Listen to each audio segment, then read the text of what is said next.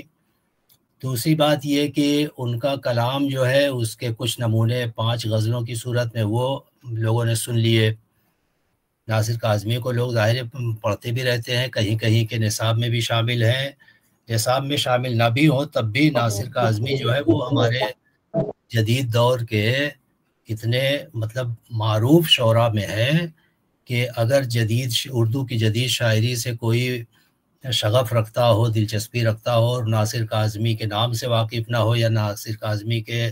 تھوڑا بہت کلام سے کچھ غزلیں، ایک تو یہ بھی ہے کہ ناصر کاظمی کی کچھ غزلیں جو ہیں وہ ہمارے بہت مشہور گلوکاروں نے گائی بھی ہیں، تو اس کی وجہ سے بھی ناصر کاظمی خوب یعنی جانے پہچانے ہیں۔ اگر نہ بھی گائی گئی ہوتی تب بھی مطلب ان کی شاعری ظاہر ہے کہ بہت بہت اہم ہمارے زمانے کے لحاظ سے۔ تو مجھے ظاہر ہے کہ ان کی زندگی کے بارے میں یا وہ کچھ عرض نہیں کرنا ہے، وہ سب آپ کو معلوم ہے۔ اب ایک بات انہوں نے تعارف میں کہی، وہ بات اس لیے قابل ذکر ہے، اس کو پھر سے دہرا دیتا ہوں کہ ذرا غور فرمائیے کہ سن 25 میں ان کا مطلب پیدا ہوئے، 1925 میں، اور 1972 میں انتقال ہو گیا۔ تو ناصر کاظمی جیسا شاعر، اتنا مطلب کریٹیو، اتنا تخلیقی اپج رکھنے والا شاعر، کل 47 سال کی عمر پائی انہوں نے۔ اگر وہ کچھ اور زندہ رہتے تو ظاہر کہ اور بہت سی چیزیں ہمارے سامنے آتی ان کی۔ تو یہ بہرحال بہت ایک قابل ذکر بات ہے ناصر کاظمی کے تعلق سے، ورنہ ناصر کاظمی کے بہت سے معاصر شعراء جو ہیں، وہ جدید شعراء جو ہیں، ان میں اکثر جو ہیں وہ لوگوں نے خاصی اچھی عمر پائی۔ مثلا اب ذرا سوچئے کہ ناصر کاظمی کے ساتھ ہی کہ یہ لوگ ہیں، منیر نیازی ہیں، اور ظفر اقبال تھوڑا سا بات کے 25 کی پیدائش ہے ظفر اقبال، 35 کی پیدائش ہے ظفر اقبال ہوئے، اور یہاں بانی ہوئے، محمد علوی بالکل آس پاس کے۔ تو یہ سب لوگ ایک طرح سے، خلیل الرحمن اعظمی بھی بالکل اسی زمانے کے ابن انشاء۔ تو یہ تمام لوگ جو ہیں، ان کے جو معاصرین ہیں، انہوں نے اچھی عمر پائی اور ان لوگوں نے خاصا اپنا کلام چھوڑا ہے۔ تو ناصر کاظمی کے تعلق سے یہ بات ذرا سا مطلب افسوس کی بھی لگتی ہے کہ کاش ان کو زندگی اور ملی ہوتی، اور دن اگر وہ زندہ رہتے تو ان کے کچھ اور مجموعہ کلام آتے، اور ان کی شاعری جو ہے ممکن ہے کچھ اور رنگ میں آتی ہمارے سامنے۔ خیر، لیکن جو کچھ انہوں نے چھوڑا ہے وہ بذات خود اتنا اہم اور اتنا معیاری، اتنا بامانی ہے کہ اسے کسی صورت میں ہم نظر انداز نہیں کر سکتے۔ اب ناصر کاظمی کے تعلق سے بہت سی ظاہر ہے کہ مضامین ہیں، کام وام بھی ہوئے ہیں، کتابیں بھی آئی ہیں، وہ سب آپ کی نظر میں ہے۔ دو پہلو کو سامنے رکھ کر کے میں تھوڑی سی مختصر گفتگو، بس وہ اشارے ہوں گے۔ ایک تو دیکھیے، ناصر کاظمی جو ہے یہ ان کا زمانہ وہی ہے کہ ابھی آپ نے سنا بھی کہ جنگ مطلب ہمارے یہاں جو تقسیم ہند کا واقعہ ہوا ہے، وہ ناصر کاظمی اس وقت ان کی عمر 21-22 سال تھی۔ اور اس عمر میں ہی وہ ظاہر وہ تو امبالہ کے تھے، یعنی پنجاب اور ہریانہ جو اب موجودہ ہریانہ ہے، اور اس وقت ہم سب جانتے ہیں، ہم لوگوں نے پڑھ رکھا ہے اس کے بارے میں کہ تقسیم ہند کے واقعے کے نتائج میں ایسا یعنی بالکل ایک قیامت سی برپا ہو گئی تھی سمجھ لیجئے، اور اسی عالم میں ناصر کاظمی بلکہ انہی کے ساتھ اسی کے یہ انتظار حسین بھی یہیں سے ان لوگوں نے ہجرت کی، اور ہجرت کر کے ظاہر کہ اس طرف گئے، اور وہاں ان کی زندگی جن مشکلات اور مسائل اور مصائب اور جو اذیت ناکی ہو سکتی ہے، جن اذیتوں سے ان کے اس زمانے کی زندگی گزری ہے، اس کا تصور بھی ہم لوگ اگر کریں تو میرا خیال ہے کہ بہت آدمی کے رونگٹے کھڑے ہو جائیں گے، جو واقعات ہم لوگ سب معلوم ہیں۔ تو ایک تو یہ کہ ناصر کاظمی جو ہیں وہ اس زمانے میں، وہی زمانہ ان کی شاعری کا ہے، پہلا مجموعہ برگ نئے جو ہے وہ 1952 میں نہیں 1957 میں آیا ہے، مجھے جہاں تک یاد ہے، ذرا دیکھ لیجیے گا، اور پھر دیوان جو ہے ان کے انتقال کے بعد آیا ہے سن 72-73 میں۔ تو برگ نئے اور دیوان یہ دونوں مجموعے ظاہر ہے کہ بنیادی طور پر ناصر جو ہیں وہ غزل کے شاعر ہیں، اس میں کوئی شک ہی نہیں۔ اب ایک چیز یہ ہے کہ ناصر کاظمی کی جو غزل ہے، خیال رہے کہ یہ وہی زمانہ ہے جب ہمارے یہاں ترقی پسند تحریک باقاعدہ بہت زوروں پر تھی، جد و جہد آزادی کے بارے میں پورے ملک کے سارے لکھنے والے، سارے ادیب و شاعر، ان لوگوں کا گویا اس زمانے کا سب سے پاپولر یا سب سے نمایاں موضوع جو تھا وہ یہی تھا کہ آزادی کے بارے میں یا آزادی کے حصول کے لیے جو کوششیں ہو رہی تھیں اس کے بارے میں۔ فیض کی نظمیں ہمارے سامنے ہیں، تو اس وقت ہم یہ دیکھتے ہیں کہ عام جو رجحان تھا وہ ظاہر ہے کہ ترقی پسند ادب یا ترقی پسند شاعری کا تھا، جس میں اجتماعی جو صورتحال تھی اس کے بارے میں، پورے ملک کی جو صورتحال ہے، پھر ایک طرح سے جو مقصدی شاعری کا جو تصور تھا وہ بھی تھا اس وقت۔ پھر ایک یہ بھی ہے کہ انقلاب، یعنی جو کچھ ہو رہا ہے دنیا میں یہ سب بدلنا چاہیے، بڑا ظلم و زیادتی بہت ہے، خاص طور سے اجتماعی لحاظ سے دیکھا جائے تو یہ سب ہم جانتے ہیں کہ ترقی پسند جو نظریہ ہے، نظریہ ادب ہے، اس کے تحت اس وقت کا ادب لکھا جا رہا تھا، اس میں شاعری بھی ہو رہی تھی، نظمیں بہرحال زیادہ اس وقت۔ لیکن اس وقت ہم دیکھتے ہیں کہ ایک دوسرا جو گروہ ہے یا دوسرا حلقہ ہے، بلکہ وہی زمانہ ہے آزادی سے کچھ پہلے کا، جب ہم دیکھتے ہیں کہ حلقہ ارباب ذوق باقاعدہ ایک حلقہ بنا، اس سے کچھ ادیب و شاعر وابستہ ہوئے، وہ لوگ جو ہیں وہ ترقی پسند نظریہ ادب یا نظریہ شعر کے اس طرح حامی نہیں تھے، بلکہ ان لوگوں کو یہ محسوس ہو رہا تھا کہ یہ جو شاعری ہو رہی ہے، ترقی پسند شاعری ہو رہی ہے، یہ ایک طرح سے بہت ہی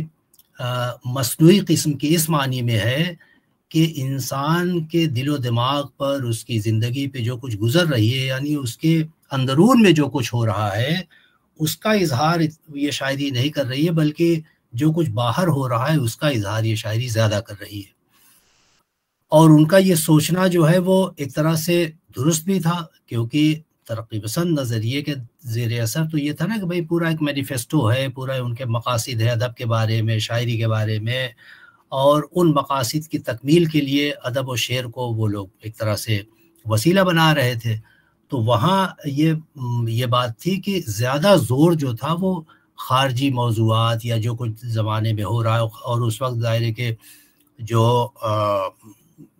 گزر رہی تھی،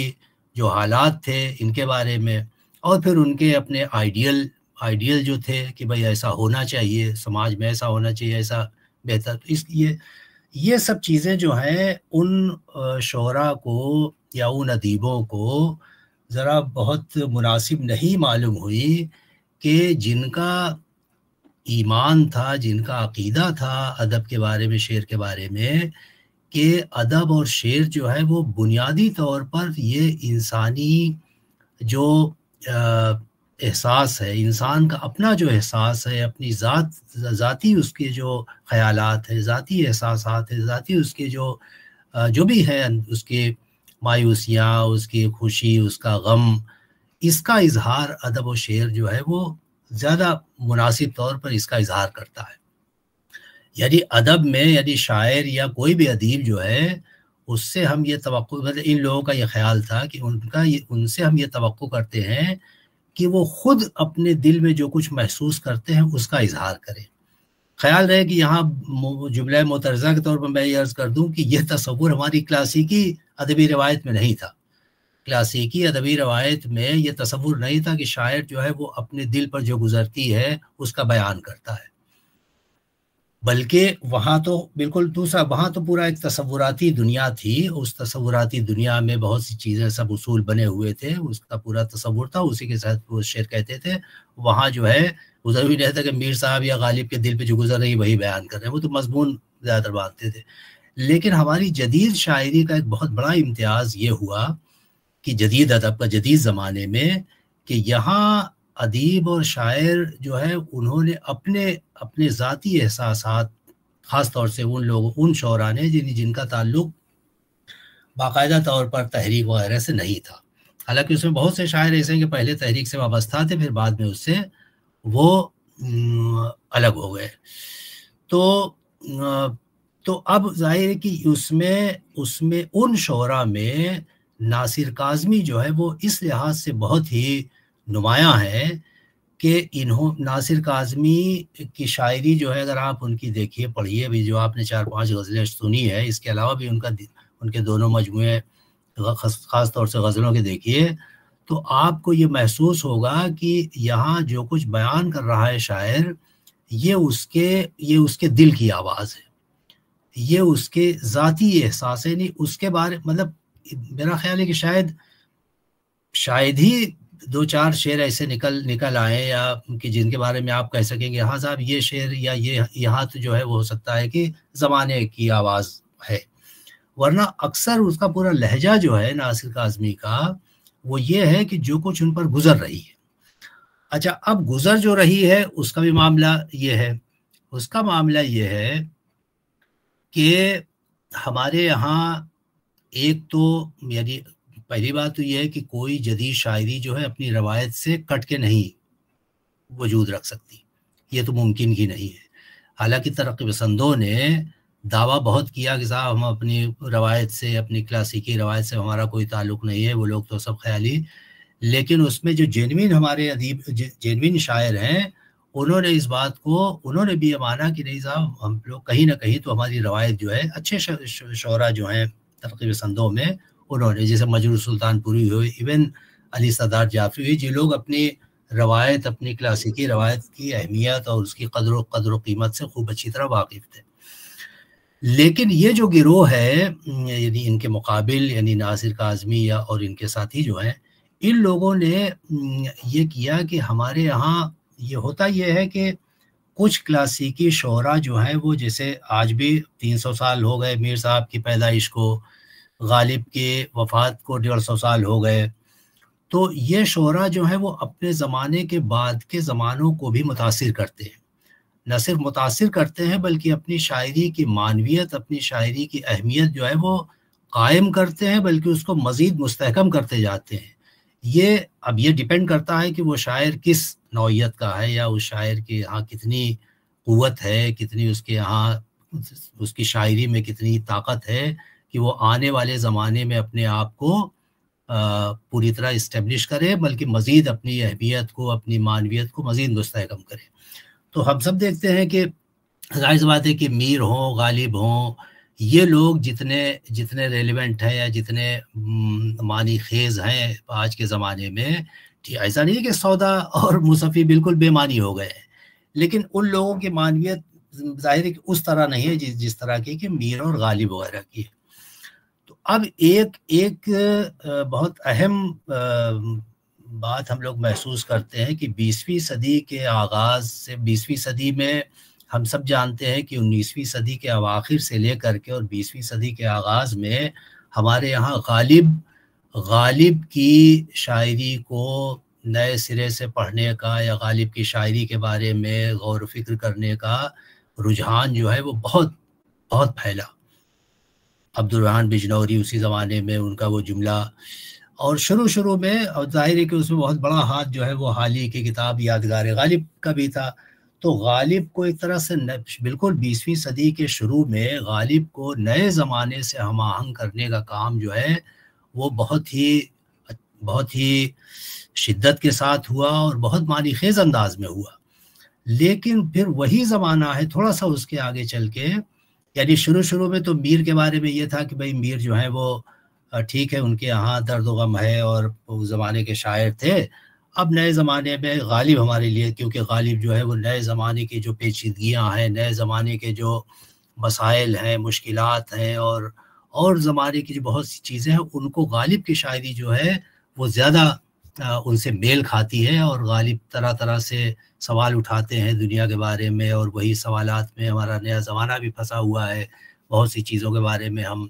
تو یہ سب چیزیں جو ہیں وہ غالب سے ایک طرح سے کوریلیٹ کرنے کا کام کیا. یہ تو اپنی جگہ پہ ہوا، لیکن اس کے بعد یہ ہوا ہے کہ یہ بلکہ یہ ناصر کاظمی، یعنی آپ سمجھیے کہ وہی 50s سے کچھ پہلے سن 40 کے آس پاس کا زمانہ جو ہے، یعنی 35-40 کے آس پاس کا زمانہ جو ہے، اس زمانے میں یہ ہوا کہ میر کو ہمارے کچھ ادیبوں نے، کچھ نقادوں نے، کچھ شعراء نے میر کو گویا اپنے لیے ایک اپنا ہم خیال یا اپنا ہم مزاج سمجھ کے قبول کیا، یا ان کو اپنے سے وابستہ کیا. اور اس میں جو ہے وہ ناصر کاظمی، بلکہ فراق صاحب جو ہے ناصر کاظمی سے بہت سینئر ہیں، تو فراق صاحب نے بھی اس بات کا دعویٰ کیا، اور ان کے ہاں بھی یہ کہ بھائی میر جو ہے وہ ہمارے مزاج سے زیادہ ہم آہنگ ہے. اور ناصر کاظمی نے تو باقاعدہ ان کا مضمون، ان کا جملہ بہت مشہور ہے کہ میر کے زمانے کی رات جو ہے ہمارے زمانے سے آ ملی ہے. تو اب یہاں پہ یہ ہوا کہ ایک تو یہ کہ نئے زمانے سے مراد وہ زمانہ ہے جب ایک تو تقسیم ہند کا واقعہ، اور اس واقعے کے بعد ہمارے ملک ہندوستان کہہ لیجئے یا پورا بلکہ اس وقت بر صغیر کہہ لیجئے، پورے بر صغیر میں انسانی یعنی وجود، انسانی ہستی، انسانوں کا یعنی جینا مرنا، یعنی ان کی زندگی و موت کا سارا معاملہ ہو گیا تھا. اور ایسا ہو گیا تھا کہ یعنی جسے کہتے ہیں کہ اب ہو سکتا ہے کہ بہت چھوٹے پیمانے پہ ہم مان سکتے ہیں کہ ایک تو بھائی اس وقت جو عالمی جنگ ہوئی تھی، تو عالمی جنگ میں پورے دنیا کی سطح پر جو احساس پیدا ہوا تھا، جس نے ایلیٹ سے دی ویسٹ لینڈ لکھوائی، وہی کیفیت آپ سمجھیے کہ ملکی سطح پر وہ پیش آئی، وہ کیفیت یہ تقسیم ہند کے بعد. اور تقسیم ہند کے بعد ایک تو ظاہر بات ہے کہ اس میں کئی پہلو ہیں، یہاں تفصیل میں جانے کا موقع نہیں ہے، یعنی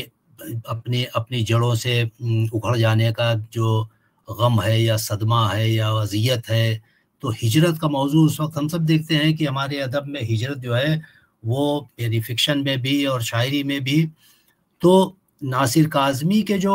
یعنی ان کی شاعری کا جو کچھ موضوع، یعنی کہ غزلوں کا جو کانٹینٹ ہے، موضوع ہے، وہ دراصل یہی ہے کہ اس وقت انسان جو ہے ایسی بے بسی، ایسی اذیت ناکی زندگی کے بارے میں اس کا بالکل یعنی کوئی جیسے کہتے ہیں کہ کہیں کوئی امید کی کرن نظر نہیں آ رہی ہے. یہی وجہ ہے کہ یہ موضوعات یا یہ مضامین یا ان خیالات کا اظہار ناصر کاظمی کے ہاں ہم بہت کثرت سے دیکھتے ہیں. جیسا بھی تعارف بتایا گیا، صحیح بتایا گیا کہ ان کے یہاں جو ہے اداسی اور ناکامی اور یہ جو کسی چیز کے بچھڑ جانے کا جو بہت شدید احساس ہوتا ہے یا جو اذیت ہوتی ہے کہ ایک شخص ایک ملک سے اپنے گھر کو چھوڑ کے دوسرے ملک چلا گیا، وہ صرف ذاتی نہیں ہوتا بلکہ پورا یعنی اس کے پیچھے کا پورا جو آپ یہ سمجھیے کہ پورا ماضی جو ہے گویا آپ سے بالکل کٹ جاتا ہے، اور پھر آپ کے وہ صرف یادوں کا حصہ بن کے رہ جاتا ہے. آپ اس کی ان یادوں میں جاتے. جو یہی وجہ ہے کہ اس موضوع کے لحاظ سے انتظار حسین کا فکشن اور ناصر کاظمی کی غزل کی شاعری ان میں بہت مواصلت ہے، چونکہ یہ دونوں لوگ جو ہیں جس مزاج کے تھے، یہ لوگ بہت دوست بھی تھے، بالکل ہم عمر تھے، بہت گہرے دوست تھے، بلکہ ناصر کاظمی کو انتظار حسین کا بہت عمدہ مضمون ہے ناصر کاظمی کے بارے میں بہت. تو میں یہ کہہ رہا ہوں کہ اس وقت جو اجتماعی یعنی خارجی صورتحال تھی، اس خارجی صورتحال نے شعراء کے دل و دماغ پر کیا اثر کیا، کس طرح اثر انداز ہوا، اور اس اثر اور وہ اثر جو ہے وہ شاعروں کی جو داخلی زندگی ہے یا ان کی جو باطن ہے اس کے اندر وہ کس طرح بل کر کے اور پھر وہ ایک نئی صورت میں شعر کی صورت میں سامنے آیا. تو ناصر کاظمی کا معاملہ یہ ہے کہ ناصر کاظمی کی بالکل یعنی ان کے یہاں اکثر اشعار آپ پڑھیے تو ہر شعر جو ہے وہ کہیں نہ کہیں سے یا تو یہ کہ کوئی پرانی یاد ہے، بہت بہت ظاہر کہ بچپن جہاں سے آدمی اپنا بچپن گزارتا ہے، پھر پورا خاندان ہے، پھر پوری بستی ہے، دوستیاں ہیں،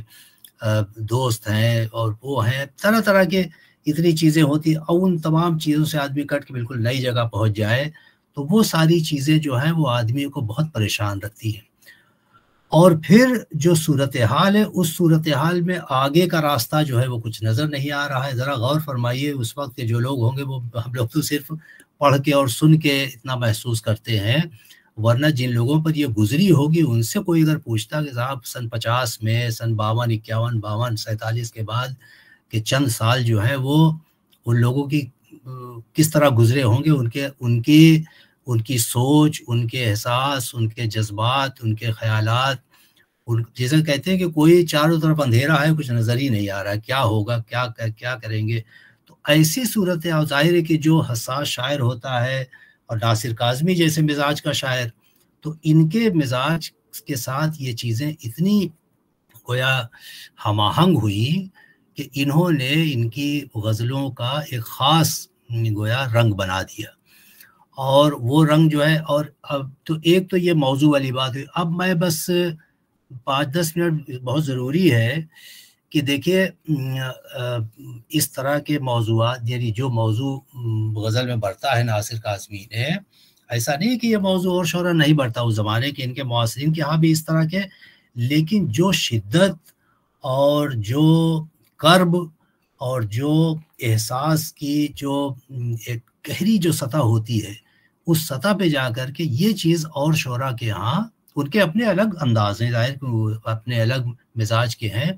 ان کے یہاں اتنی نظر نہیں آئے گی جتنی ناصر کاظمی کے ہاں. ناصر کاظمی نے، اور یہ بات بالکل صحیح ناصر کاظمی نے خود بھی کہا ہے، اور کہ ناصر کاظمی جو ہیں ان کی اس کیفیت کو گویا مستحکم کرنے میں یا اس کو ہموار کرنے میں فراق صاحب کا بھی اثر بہت رہا ہے، کیونکہ فراق صاحب کے یہاں بھی اس طرح کے جو موضوعات ہیں یا اس طرح کے، انہوں نے فراق صاحب کا اپنا انداز رہا ہے کہنے کا. لیکن جہاں تک غزل گوئی کے طرز کا معاملہ ہے تو یہاں اس کی طرف ایک دو باتیں کرنا میں ضروری سمجھتا ہوں کہ دیکھیے ہمارے یہاں غزل چاہے قدیم ہو چاہے جدید ہو، دونوں طرح کی، یعنی غزل جب ہم کہتے ہیں تو اس میں طرز اظہار یا اسلوب اظہار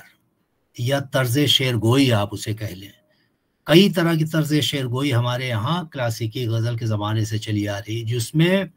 ایک بہت ہی معروف طرز جس کو ہم کہتے ہیں، اصطلاح ہے اس کے لیے، وہ ہے کیفیت یا اثر آفرینی. کیفیت کا لفظ تو باقاعدہ وہ طرز ہی کے لیے استعمال ہوتا ہے کہ کیفیت کا طرز جو ہے وہ یہ ہے کہ شعر میں کوئی بات جو ہے وہ، یعنی کوئی مضمون، کوئی خیال اس طرح بیان کیا جائے کہ اس میں کوئی پیچیدگی نہ ہو، کوئی گھماؤ نہ ہو، اور جیسے غالب کا جو انداز ہے یا بے دل والا انداز اس طرح کا نہ ہو، بلکہ بات جو ہے وہ بالکل جیسے بیان کی جائے تو بالکل سننے والے پر فوراً اثر کر جائے. اسی لیے اس کو تاثیر اور اثر آفرینی کا بھی کبھی نام دیتے ہیں، لیکن اصطلاحی نام اس کا کیفیت ہے. تو کیفیت کے اشعار جو ہیں، یعنی جس کے بارے میں حضرت موہانی انہوں نے پوری شاعری کے بارے میں کہہ دیا تھا، لیکن ان کا وہ شعر جو ہے دراصل کیفیت کے بارے میں ہے کہ شعر دراصل ہے وہی حسرت، سنتے ہی دل میں جو اتر جائے. تو شعر دراصل